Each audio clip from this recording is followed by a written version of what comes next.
Queria começar com uma pergunta. Quantas vezes você reclamou por algo essa semana? Essa daí é difícil de calcular, né? Difícil de calcular. Então vamos tornar um pouquinho mais fácil essa pergunta aí.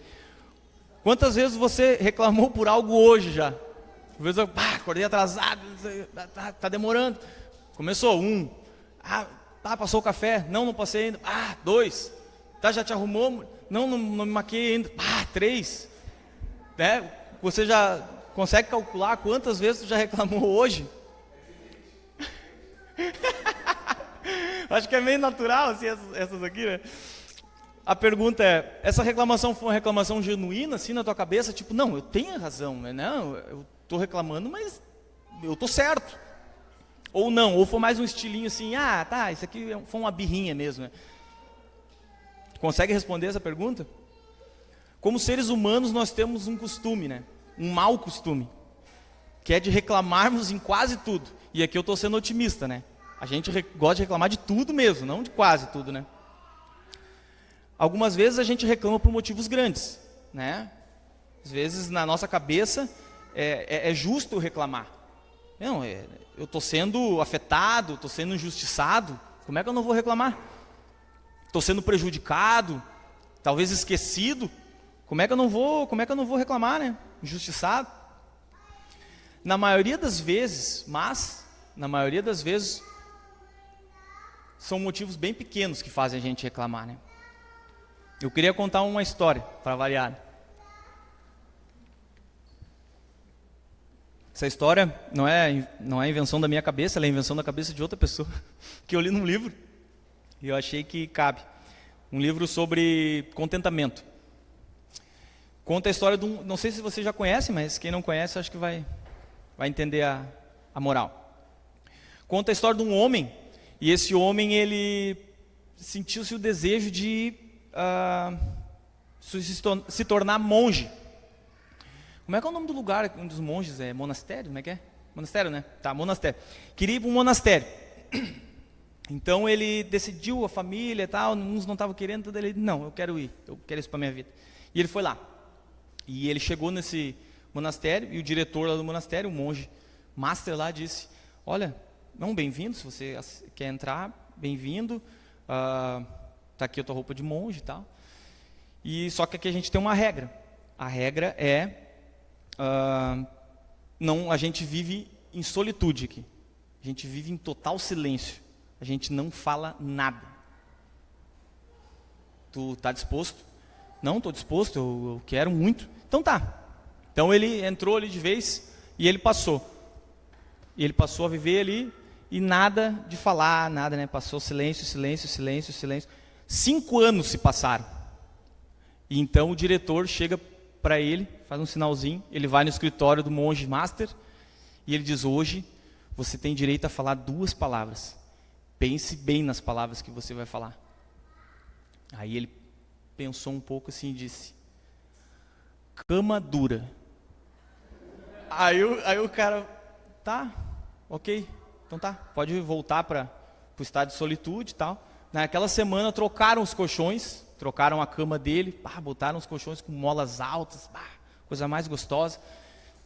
Beleza, e passou o tempo, mais 5 anos se passaram. E o monge master chamou ele lá no pátio. Foi lá para o escritório, chegou lá no escritório. Você tem direito a mais 2 palavras agora. Pense bem no que você vai falar. Aí o homem pensou um pouco assim e falou, comida fria.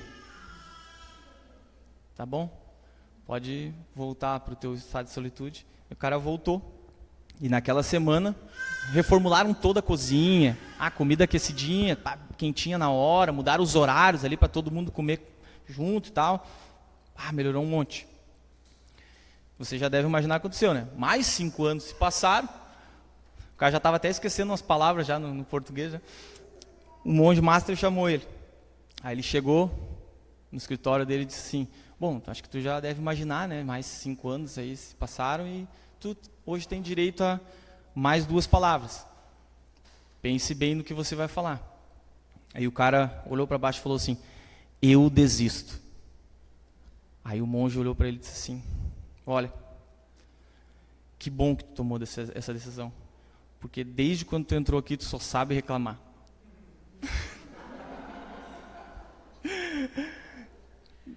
Mas como a reclamação faz parte, né? A gente poder selecionar apenas 2 palavras, talvez, e essas 2 palavras vão começar com reclamação.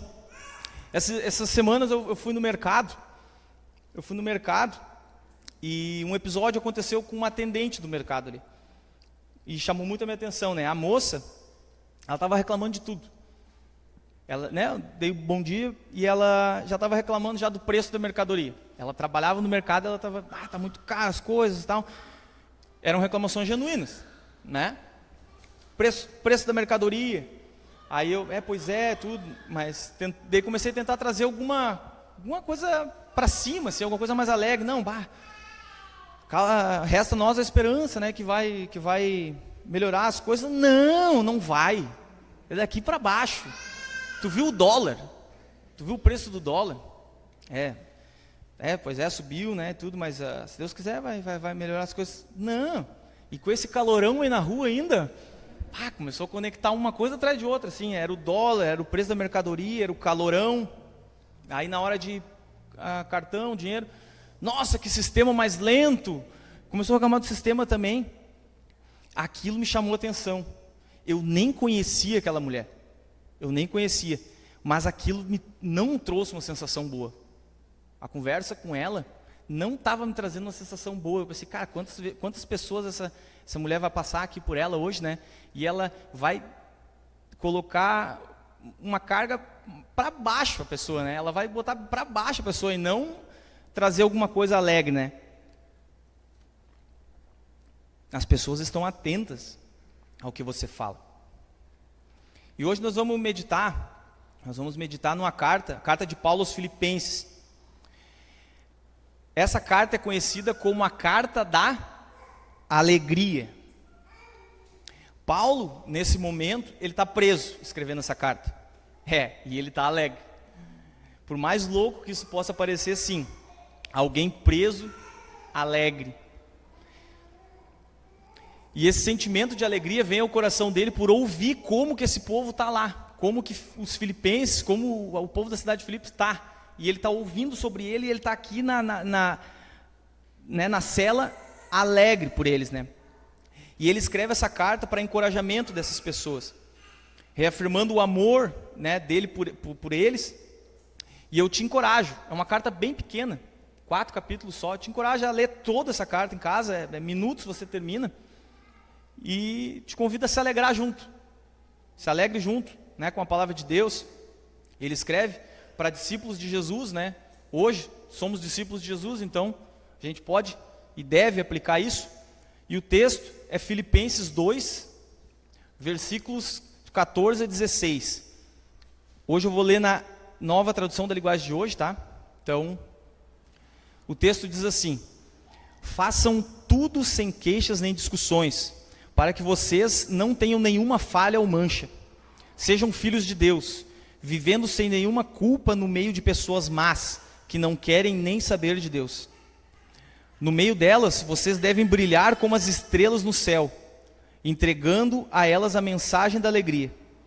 Se agirem assim, eu terei motivo de sentir orgulho de vocês no dia de Cristo, pois isso mostrará que todo o meu esforço e todo o meu trabalho não foram inúteis.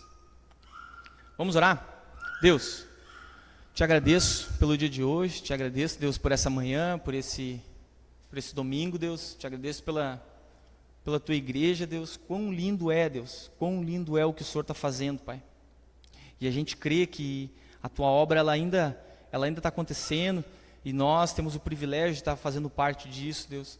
Que a gente possa tomar ciência disso, que a gente possa nos colocar à disposição. E nessa manhã, Deus, eu peço que o Senhor possa estar abrindo os nossos corações, Deus, abrindo a nossa mente para receber tudo, Deus, tudo o que o Senhor tem para falar a nós hoje, Pai. Que possamos sair daqui não com lições, mas com passos de obediência, Deus. Que possamos sair daqui, Deus, com passos de obediência para, a partir daquela porta ali, a gente colocar em prática aquilo que o Senhor falou aos nossos corações hoje, Deus. O Senhor sabe o quanto o Senhor tem falado comigo sobre esse assunto. E eu peço, Deus, que eu possa aqui transmitir, Deus, de uma forma clara e de uma forma simples, o que o Senhor tem me falado. Em nome de Jesus, amém. Se eu fosse colocar um título, eu colocaria Alegria sem reclamar. O texto, ele começa falando, façam tudo sem queixas e discussões. Em outras traduções vai ter a palavra murmurações ali, né? Aí a gente entende, né? Murmuração, reclamação, queixas. A palavra murmuração aqui, né, na tradução, é uma palavra, eu vou falar aqui em grego, tá? É gogusmos. Gogusmos. E ela significa resmungar. Olha esse significado, quão interessante é. Debater em secreto. Olha esse aqui. Um descontentamento secreto não abertamente declarado. Sabe quando a criança fala, tipo a criança assim, não pode comer o doce agora. Mas eu quero. Aqui ainda está declarado. Não, agora não. E daí ele começa, porque eu não posso, porque meus amigos todos já comeram, eu não posso. Sabe quando a criança começa a fazer aquele debate entre ela e ela mesma, sabe? Isso é o mais perto que a gente chega do resmungar, do queixas. É de repente nem saindo com a palavra, mas dentro da nossa cabeça aquela reclamação. Então murmuração, né, gogosmos, significa isso. E a palavra ali, ó, diz, façam tudo. Aquele tudo ali é paz em grego. E ele significa o quê? Tudo. Isso significa muita coisa, né? Vamos avaliar a nossa vida, nosso dia a dia. Vamos avaliar os nossos relacionamentos, como é que está os nossos relacionamentos, a nossa casa, reclamação, queixa, como é que está no nosso trabalho. Todas essas áreas estão dentro do tudo, tá? E vamos perguntar, no que eu tenho reclamado? Então, vamos tirar algumas lições desse texto que a gente leu, umas lições de por que Deus espera de nós uma postura de contentamento. Pegando o oposto de murmurar aqui, né, se contentar. Vamos pegar algumas lições. A primeira lição, quero que vocês lembrem, e não só lembrem, mas possam aplicar. A primeira lição que a gente tira desse texto, de por que Deus espera de nós uma postura de contentamento e não de reclamão, não de murmurão, é evitar o pecado. Evitar o pecado. O texto falando de não ter falhas ou manchas, eu penso como uma camisa branca.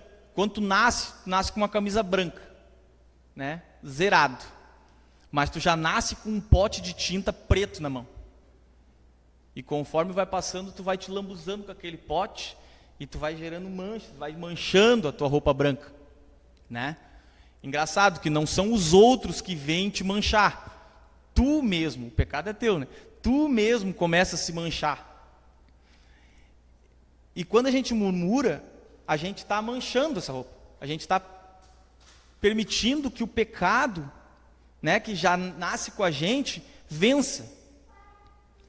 A gente permite que a nossa natureza humana, a nossa carne, na luta que está todos os dias acontecendo entre a carne e o espírito, a gente está deixando que a carne ganhe nesses momentos onde a gente reclama. Vença essa batalha. Faça o teu espírito, te abasteça, evite pecar nessa área. Quando a gente olha para o início do pecado na raça humana, lá no Éden, o que a serpente tentou a Eva? No que a serpente tentou a Eva? Agora eu me lembrei do Márcio, né? O Márcio gosta de fazer assim, ele faz uma pergunta achando que tu já tem as palavras que ele está pensando, né? Ele diz assim, pessoal, qual é a missão de Deus? Qual é a missão de Deus, pessoal?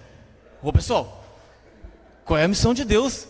Tipo assim, cara, eu sei, mas eu não sei se é as mesmas palavras que tu está pensando aí, né? Então eu vou responder essa aqui. No que a serpente tentou a Eva? Ela fez Eva sentir descontentamento.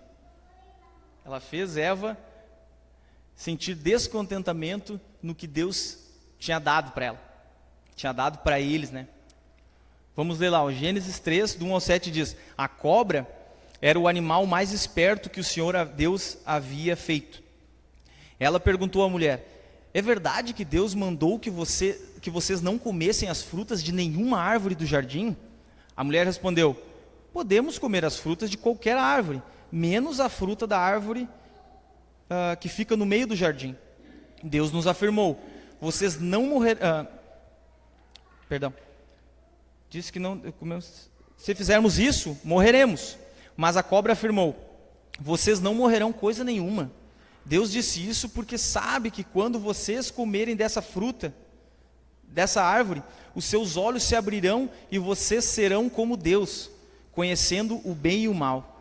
A mulher viu que a árvore era bonita e que as suas frutas eram boas de se comer. E ela pensou como seria bom ter entendimento. Aí apanhou uma fruta e comeu, e deu ao seu marido, e ele também comeu. Nesse momento, os olhos dos dois se abriram, e eles perceberam que estavam nus. Então costuraram umas folhas de figueira para usar como tangas. A serpente fez Eva focar naquilo que ela não tinha. Se tu lê ali, diz: ó, não podemos comer de todas as árvores do jardim, mas uma. O que a serpente fez? Não, foca nessa aqui, né? Foca no que tu não tem, naquilo que foi proibido. E fez ela esquecer de tudo que Deus já tinha dado. Você já se sentiu assim também algumas vezes? Que o teu foco parece que é só naquilo que tu não tem? Tipo, tu nem olha tudo que tu já adquiriu, tudo que tu né, tua família, como tá todas as coisas, saúde e tal, mas tu não consegue tirar a cabeça daquilo que tu não tem. Talvez naquilo que não está dando certo. Muitas coisas estão dando certo, mas isso aqui está me irritando, isso aqui está... Né? Ou naquilo que eu perdi. Ganhei 10 vezes, mas uma derrota parece que vale mais que as 10 vitórias. Né? Como pode alguém que tem tudo à disposição, né? Estou falando do Jardim do Éden agora aqui. Se quiser tu lê lá o capítulo 2 de Gênesis e ver como era o jardim. Fala lá que tinha muitas árvores e os seus frutos eram bons, todo tipo de árvore frutífera, tinham rios que irrigavam aquele jardim, animais soltos. Sabe aquilo que hoje tu paga para passar umas férias? Era todos os dias assim. Imagina. Mas como, né, que uma pessoa consegue se sentir descontente assim? A serpente fez ela focar no que Deus tinha proibido, naquilo que ela não podia ter. Então, primeiro ponto, evitar o pecado. O segundo ponto, que fala no texto, é uma vida sem culpa. Uma vida sem culpa. Porque Deus espera que a gente foque, né, e viva o contentamento. Uma vida sem culpa. Como filhos de Deus, nós somos chamados a vivermos sem culpa, em um mundo caído e cheio de maldade. Algumas semanas a gente falou sobre Noé, vocês lembraram? Vocês lembram? A gente falou sobre a história de Noé. E lá diz que Noé habitava, que o povo, né, a humanidade, era totalmente inclinada para o mal. Né? E Deus olhou para Noé como um homem justo. E aqui está acontecendo a mesma coisa, né? Falou que a gente é chamado no meio de um povo caído. Paulo está exortando esses filipenses, né, a lembrarem de que como filhos de Deus, eles são chamados a viver nesse tipo de povo caído, mas sem culpa. Por quê?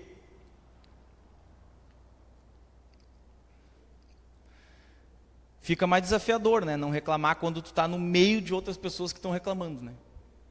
Quando tu está num ambiente onde, né, com as pessoas más e que ali fala, né, que não tem interesse por Deus, fica mais desafiador. Normalmente, a gente, né, nós que procuramos fazer o certo, a gente procura fazer as coisas da maneira correta, a gente quase sempre fica do lado afetado. Né? Quase sempre a gente fica do lado que é injustiçado, vendo os outros, muitas vezes levando vantagem, e a gente como os bobos, né? A culpa, ela muitas vezes tenta fazer nós esquecermos justamente a razão da carta de Paulo, a alegria. A culpa tenta roubar a tua alegria, né? Às vezes tu te mancha, né? A gente falou do pecado, tu erra, e tu começa a assumir uma culpa, e aquilo vai roubando a tua alegria, roubando a tua alegria. E é justamente ao contrário. E isso faz a gente, como a serpente fez Eva, né, não focar nas coisas que tinha, mas focar no que não tinha. O diabo faz isso também. Ele tenta focar, tirar o teu foco do sacrifício de Jesus na cruz. A culpa, ele levou a culpa sobre ele.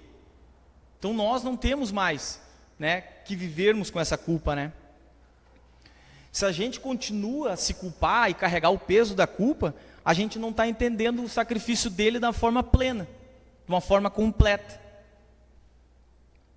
Romanos 8:1 diz: agora já não existe nenhuma condenação para as pessoas. Vou ler de novo. Agora não existe nenhuma condenação para as pessoas que estão unidas com Cristo Jesus. Não deixe que o inimigo tente roubar a sua alegria, por favor. Jesus, ele está sempre à disposição para te ouvir e para te declarar sem culpa. Te declarar sem culpa. Então vamos fazer uma retrospectiva. Qual que é o primeiro ponto? Evitar o pecado. Isso aí, gostei? Vamos lá. Segundo ponto, uma vida sem culpa. O terceiro ponto que a gente pode tirar do texto, fala que devemos brilhar como as estrelas no céu. Essa é poética, né? Não apenas a gente está vivendo, né, numa geração, da forma que a gente acabou de falar, má, corrompida, mas também nós devemos ser referência para muitas pessoas que a gente encontra aí. As estrelas, se você olhar as estrelas, elas chamam a atenção, né? Elas estão a milhares de quilômetros da Terra e tu consegue enxergar elas, o brilho delas. Elas chamam a atenção, as constelações. As estrelas também, além de chamar a atenção, elas são referência, né? Antigamente, os aviões e os barcos, os navios, eles se guiavam pelas estrelas, como referência. Quando a gente vive, né? Quando vivemos de uma forma diferente da forma que o mundo vive, isso chama atenção. Pode ter certeza, isso chama atenção. Se as pessoas veem em nós atitudes que espelham Jesus, é impossível não despertar curiosidade nelas. Impossível. Agora, se as pessoas só nos veem reclamando, indignados com tudo, estando nos mesmos debates que elas, imagina uma roda aqui, né? E daí uma pessoa reclama ali, outra pessoa reclama, eu também reclamo. Aí a outra pessoa ali, né, fala, eu também. Aí ela entra num debate, eu também estou entrando num debate. Vai chamar atenção aqui? Não vai chamar atenção nada. Nada vai chamar atenção aqui. Porque não tem diferença. Mas agora, quando tu decide viver no contrafluxo, despertando a curiosidade nas pessoas, servindo de referência, principalmente para famílias, né? E isso chama atenção. Isso desperta a curiosidade. E quando desperta a curiosidade nas pessoas, provavelmente elas vão vir te perguntar. Provavelmente elas vão vir se aproximar de ti. Tu vai ver que tu vai ter que começar a ter proximidade com muita gente. Aí é a hora de que, né, de tu completar aquele texto ali, né? O texto fala para brilhar como as estrelas no céu, entregando a elas a mensagem da vida. Então, quando a gente chamar a atenção das pessoas, as pessoas virem, né, uma referência, alguma coisa e virem falarem, a gente vai levar a mensagem da vida. Qual é a mensagem da vida? Jesus. Jesus. Caso contrário, a gente vai estar dando glória para qualquer outra coisa que não é o certo. A gente pode dar glória para muitas coisas. A gente pode dar glória para nós mesmos. tu é tão diferente. Ah, pois é, né? Tá dando glória para si mesmo, cara. A tua família é tão... Não, é que a gente investe bastante na família, a gente gasta, a gente vai para tal lugar, Cara, você está dando glória para outras coisas aí. Mensagem da vida. Jesus. Não, por Jesus a gente investe na família. Por Jesus eu me sacrifico pela minha esposa. Por Jesus eu me sacrifico pelos meus filhos. Por Jesus eu perco o trabalho, mas eu não vendo meus valores. As estrelas, elas só brilham para glorificar a Deus. Caso contrário, o brilho delas não teria sentido. Aí o povo de Israel fez essa oração: ó Deus, só Tu és o Senhor. Tu fizeste os céus e as estrelas, e Tu fizeste a terra, o mar e tudo o que há neles. Tu conservas a todos com vida. Os seres celestiais ajoelham-se e Te adoram. Palavra de Deus. Neemias 9:6. As estrelas só existem para adorar a Deus.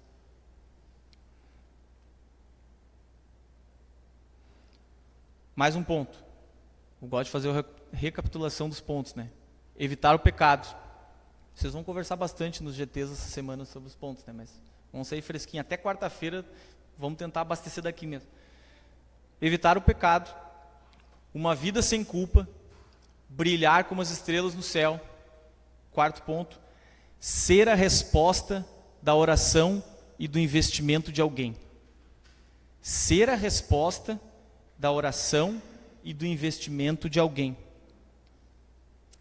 O texto diz: Paulo falando, né? Eu terei motivo de sentir orgulho de vocês.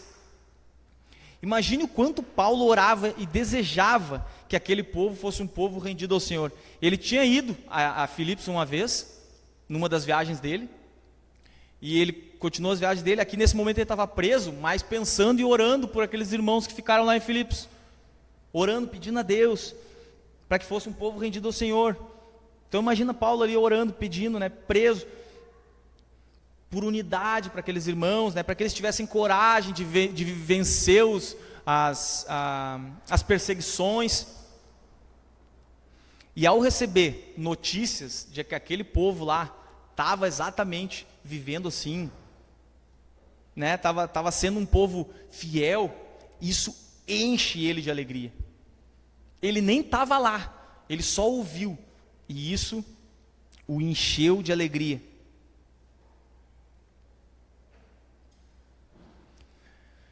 Não só ouviu, mas também Filipos, né, a cidade de Filipos, ela investia em Paulo financeiramente. Então, cara, a cidade, ele plantou, né, ele foi para lá, falou do evangelho. Aí agora aquela cidade reconheceu isso e ainda investe no reino de Deus ainda. Que bênção, né? Pense em alguém que tu ama muito. Agora, tem muitas pessoas aí na tua mente, né? Vamos afunilar. Pense em alguém que você ama muito e que você ajudou em alguma fase da vida, assim, por alguma necessidade, algum momento, assim, essa pessoa recorreu a você e você ajudou ela. Diminuiu o número de pessoas, né? Tá. Agora pense numa pessoa que você ama muito, que você ajudou em algum momento da vida, mas que agora não mora perto de você. Se mudou, mora em algum outro, sei lá, outra cidade, outro estado, outro país. E você, né, quando você tem notícias dessas pessoas, sabendo que elas estão bem, coisas que estão acontecendo na vida delas, de que elas estão no caminho de Deus, de que elas estão servindo a Deus, ou talvez, né, tu faz uma ligação e tu, né, hoje é o WhatsApp, né, mas tu manda um WhatsApp, tu está recebendo um áudio, ou de repente faz uma chamada de vídeo, ou de repente, menos ainda, tu consegue ver nas redes sociais, talvez, algumas fotos, assim, olha, nasceu nosso filho. Que coisa demais, né? Que alegria, quando tu sabe que o teu investimento, as tuas orações, estão voltando, né? Estão sendo, não foram jogadas fora, né? Paulo está desse jeito aqui. Está celebrando um investimento e muita oração que ele havia derramado, né? Mas também o oposto é complicado, né? Como é desanimador quando a gente vê que a gente investe muito, muito em alguém ou em alguma coisa e a gente não vê nenhum crescimento. É desanimador. Como uma árvore, né? Tu planta a árvore, aí tu rega a árvore muito, muito, todos os dias regando, aí tu bota adubo naquela árvore, tu corta o brejo, o mato, né, em volta daquela árvore, tu cuida, tu bota a madeirinha para ela não cair e tal, e ela não frutifica nunca. Nunca. Como é desanimador, né? Mateus 21 conta a história de, né, que Jesus, quando viu uma figueira que não tinha figos, ele secou a figueira.